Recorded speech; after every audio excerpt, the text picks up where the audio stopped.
Bom, antes de qualquer coisa, eu queria dizer para vocês que essas aulas de hoje, elas vão estar disponibilizadas provavelmente daqui uns 15 dias no nosso canal do YouTube. Evidentemente que se a doutora Marta permitir, a aula dela, sem estar editada, também vai para o YouTube. Com direito a dancinha e tudo.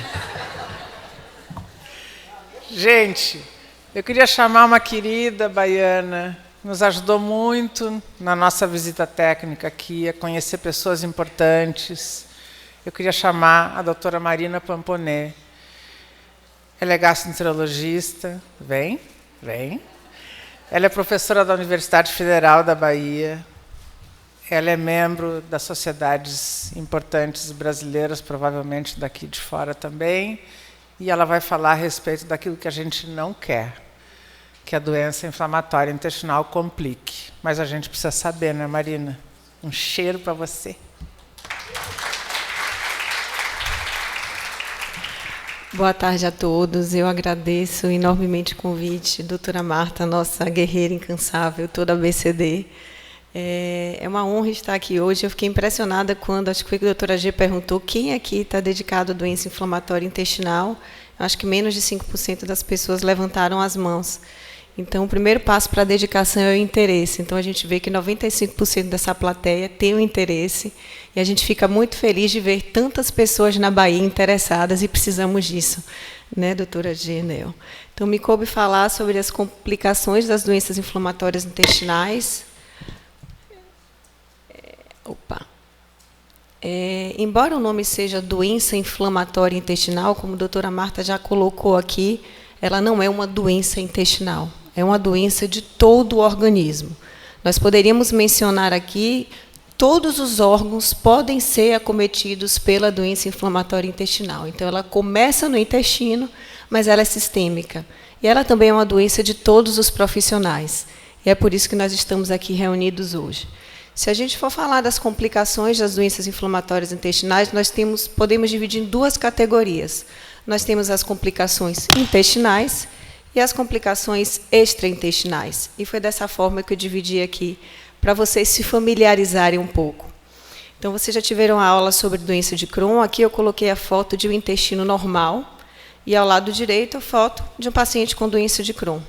Então, está muito claro que feridas no intestino profundas trarão complicações na vida desse paciente. E quais são as principais complicações no intestino? Então, essas feridas profundas, como a doutora Andréia bem falou, que não fica restrita à parede, ela pega toda a espessura da parede, ela pode cursar com complicações. E uma delas é a estenose, é o estreitamento. A inflamação, quando pega toda a parede do intestino, como a nossa pele, quando a gente tem uma cicatriz profunda, não enruga, então no intestino pode acontecer a mesma coisa. Isso resulta na estenose, o estreitamento, o paciente não consegue se alimentar direito, pode vir a ter obstrução intestinal e vir a precisar de cirurgia. Uma outra complicação importante são as fístulas. Fístula nada mais é do que uma comunicação entre dois órgãos. Então, aquelas úlceras no intestino profundas que vocês viram, elas podem atravessar a parede do órgão, alcançar um outro órgão e trazer consequências que eu vou trazer algumas fotos. E pode ter abscessos, furúnculos, por conta dessa comunicação do intestino com outros órgãos.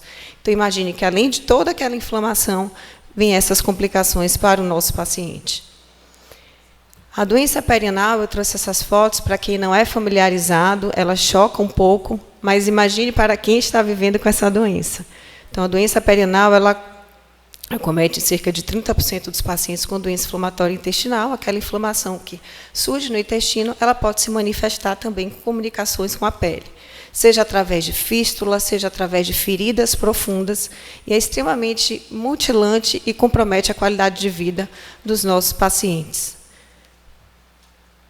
E agora vamos um pouquinho para as complicações relacionadas à retocolite ulcerativa. A retocolite ulcerativa, como a doutora Andréia falou, a inflamação ela é mais superficial, né? Ela pega só a parede superficialmente. Então, a gente não costuma ver aquelas complicações de estreitamento, de abscesso, fístulas, não é o habitual. Mas ela também pode ter complicações que estão relacionadas à extensão dessa inflamação e a intensidade dessa inflamação. As que mais nos preocupam são a colite aguda grave fulminante. Essa é uma emergência na gastroenterologia. O paciente chega com mais do que 6, 10 dejeções com sangue, se comportando como um quadro de infecção grave, podendo ir, inclusive, a óbito por conta dessa complicação, se não for tratada precocemente. Vocês, como multiprofissionais, poderão lidar com um paciente desse. É um esforço nosso também que os médicos estejam habituados a lidar com essa emergência.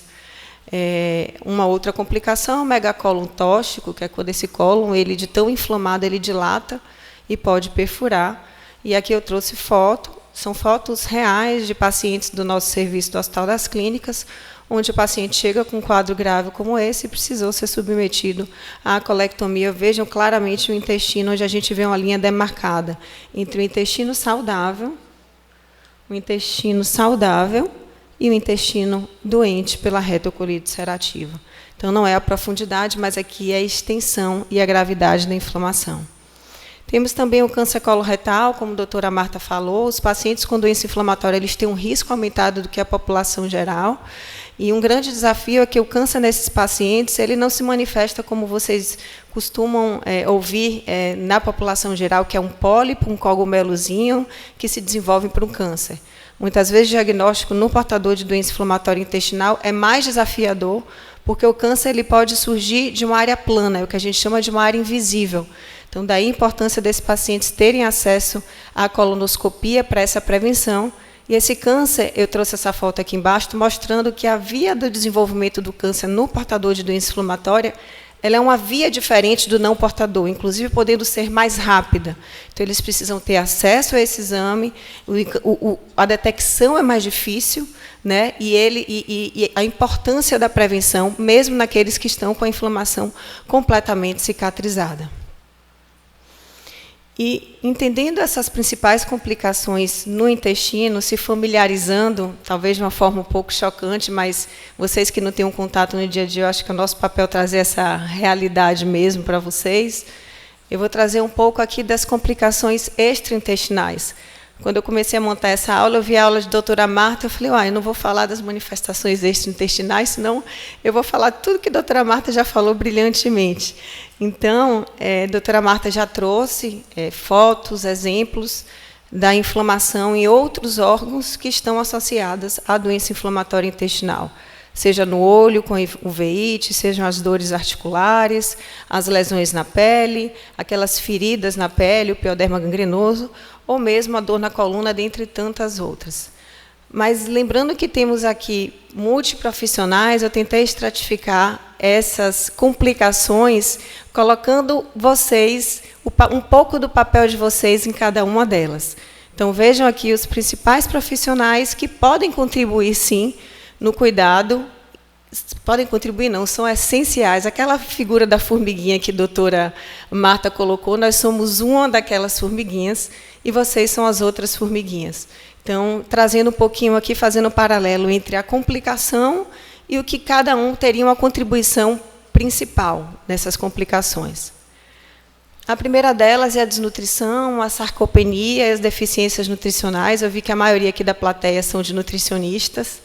Então, além de desnutrição, a fraqueza muscular, as deficiências de micronutrientes, que muitas vezes são esquecidas de serem rastreadas no dia a dia. A gente precisa fazer a busca ativa por essas deficiências. Lembrar que o paciente com doença inflamatória ele pode ser obeso, sim, mas o obeso ele também pode ser desnutrido e sarcopênico. Inclusive, os portadores de doença inflamatória com obesidade, eles tendem a ter uma pior resposta aos tratamentos e uma evolução muitas vezes mais grave. E na pediatria, o grande desafio é o impacto no crescimento dessas crianças. Então, a doença vai muito além do peso corporal. Eu trouxe aqui fotos de pacientes do nosso serviço, então, mostrando que, às vezes, o aluno chega e fala, doutora, aquele paciente tem câncer? Não, ele não tem câncer, mas ele tem uma doença que consome como um câncer.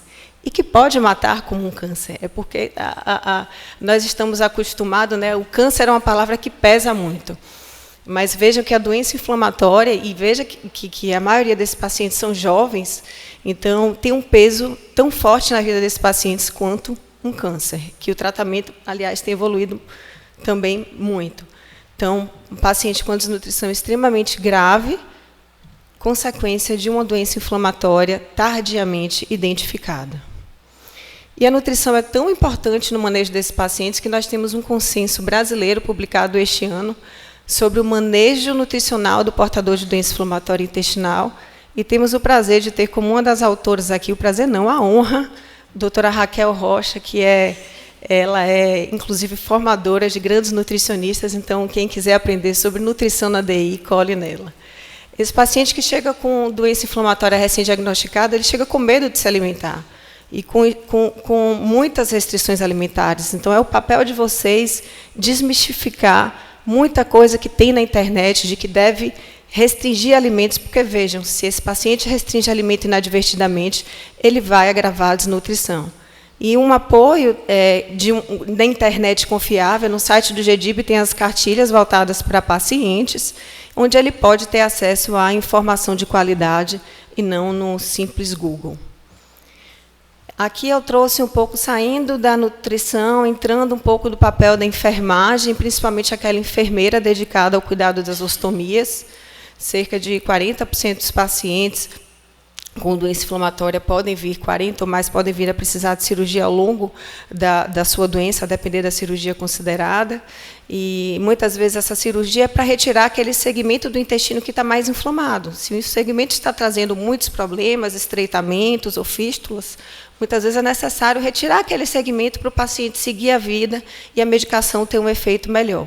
Então, muitas vezes essa cirurgia, ela segue uma necessidade de uma ostomia, a bolsinha.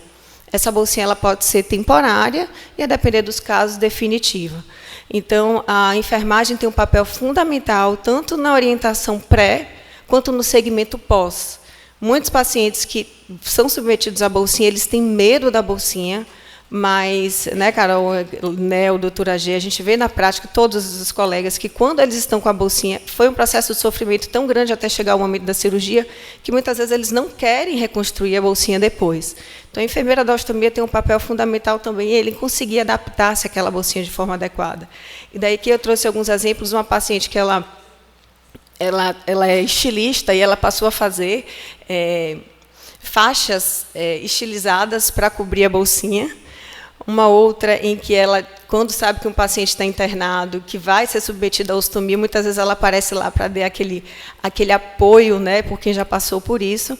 E lembrar também que nós temos manual do GEDIB para orientação sobre ostomias. Então, aqui, o papel fundamental da enfermeira da ostomia.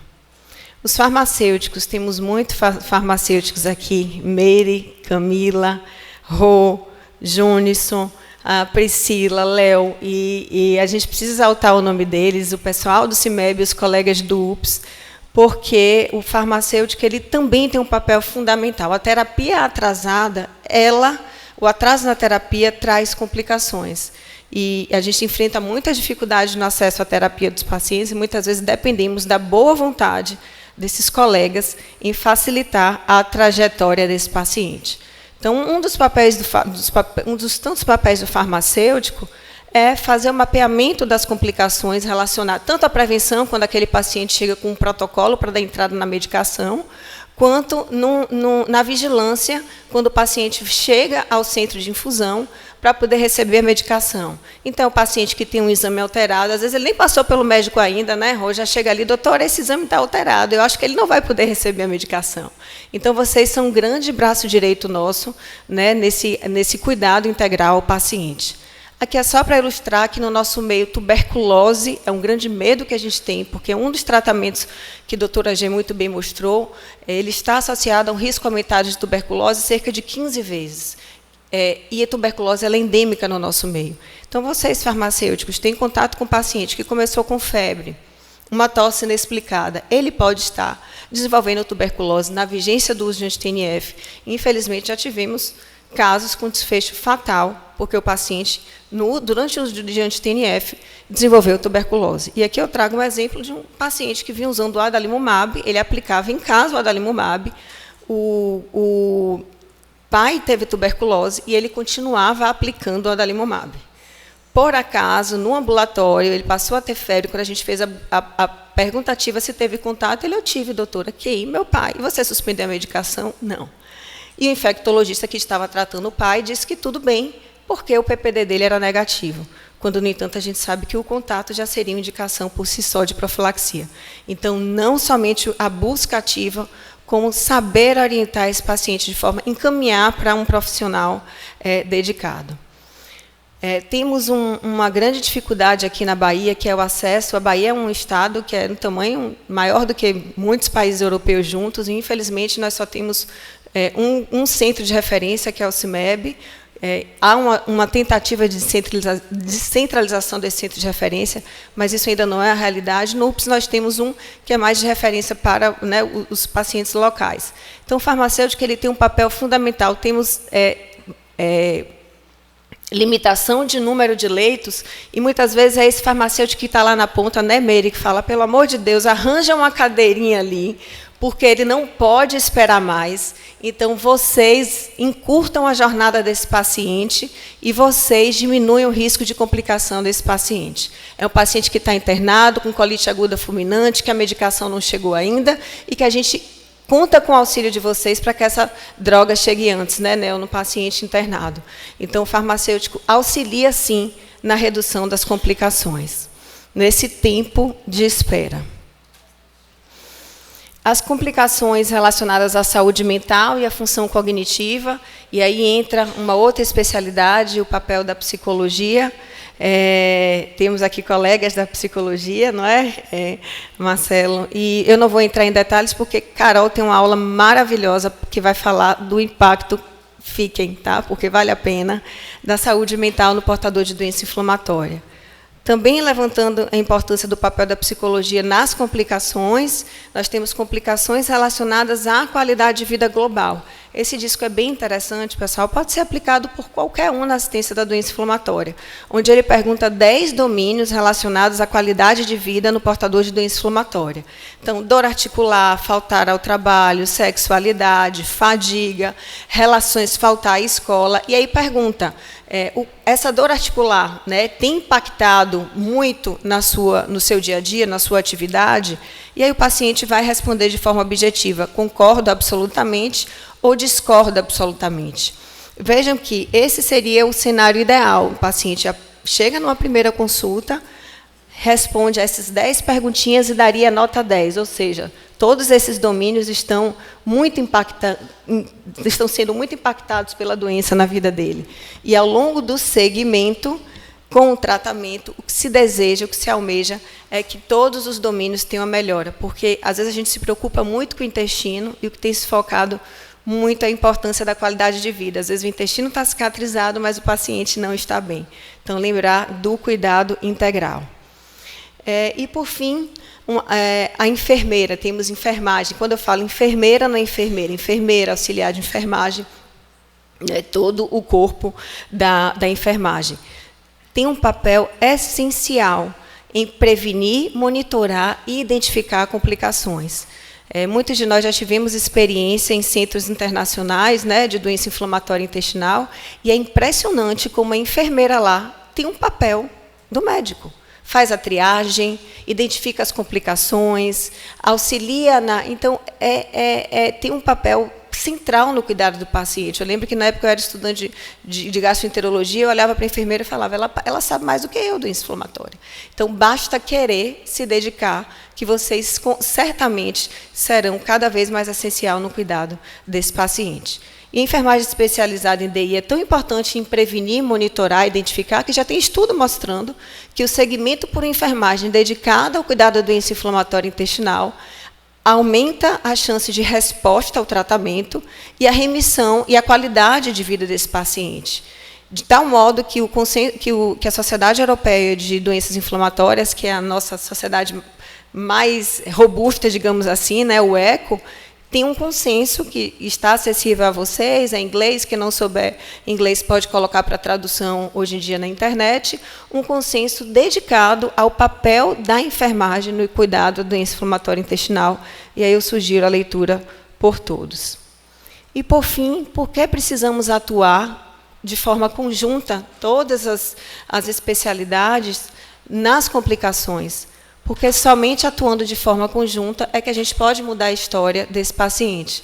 Então, eu trouxe aqui alguns exemplos de pacientes que nós temos na chegada do paciente, como o tratamento conjunto, médico, enfermeiro, nutricionista, coloproctologista, apesar de todas as dificuldades que a gente enfrenta, foi importante para que esse paciente tivesse a sua retomada de vida, na verdade, a sua garantia de vida. Esse primeiro paciente ele foi operado num hospital que não tinha cirurgião dedicado à doença inflamatória intestinal, e ele chegou na nossa consulta dessa forma aqui. Esse paciente foi um paciente encaminhado recentemente por doutora Genoile, e ele chegou dessa forma no hospital. E esse aqui é um outro também internado, aguardando a cirurgia. Então, foi a atuação conjunta de todas essas especialidades que eu mencionei para vocês, que permitiu que esse primeiro paciente hoje esteja assim, esse segundo paciente esteja assim, e o terceiro aqui é a foto com o cirurgião, né, que operou ele recentemente. Então, isso só é possível se atuarmos juntos em prol das complicações. Eu falei muito de complicações. O paciente, quando ele recebe o diagnóstico, que ele coloca no Google, a primeira coisa que ele vê é uma doença grave, e ele só encontra isso, complicações. Então, acho que o nosso papel também é acolher. Tá? Como toda doença, tem a doença com complicações, existe a doença também leve, onde o paciente ele vai levar uma vida absolutamente normal. A gente precisa mostrar esse outro lado da moeda, minimizar as angústias. E é por isso que, para isso, a gente tem a ABCD, a DI Bahia e o esforço do GEDIB. E aqui eu coloquei 4 atletas mundiais, medalhistas, portadores de doença inflamatória, e que provam que a doença inflamatória ela não limita a vida do indivíduo. E como minimizar as complicações? Por fim, diagnosticar cedo e adequadamente, tratar adequadamente e tratar precocemente. É dessa forma que a gente vai prevenir que isso tudo que eu mostrei chegue até o paciente. Juntos, a gente pode prevenir as complicações. Obrigada.